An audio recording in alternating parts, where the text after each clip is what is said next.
అసంతృప్తి, ముఖ్యంగా యువతలో విద్యార్థి యువకుల్లో వచ్చినటువంటి పెద్ద ఎత్తున అసంతృప్తి వలన జరిగేటువంటి పోరాటం. ఇది ఒక శుభపరిణామం అని చెప్పి మనం భావిస్తాం. ఎందుకనంటే భారతదేశంలో మత విధ్వంసాలు సృష్టించి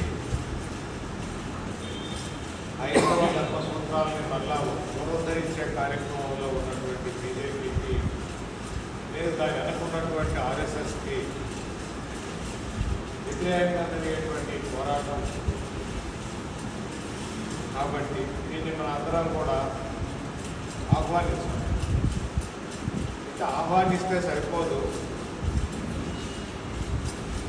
ముఖ్యంగా దక్షిణ భారతదేశంలో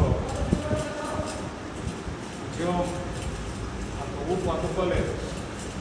ఊపు అందుకోవటం అన్నటువంటి మాట కంటే కూడా ఏదో రాజకీయ పార్టీలు ప్రజా సంఘాలు పిలిపించాయి కాబట్టి వాళ్ళు వెనకున్నటువంటి వ్యక్తులు వాళ్ళు కూడా చాలా పరిమితమైనటువంటి పాత్ర పోషించి పాల్గొన్నటువంటి ఉద్యమాలు తప్ప నిరసన కార్యక్రమాలు తప్ప ఇది ఒక పెద్ద పోరాటంగా ఈ ప్రాంతంలో రాలేదు.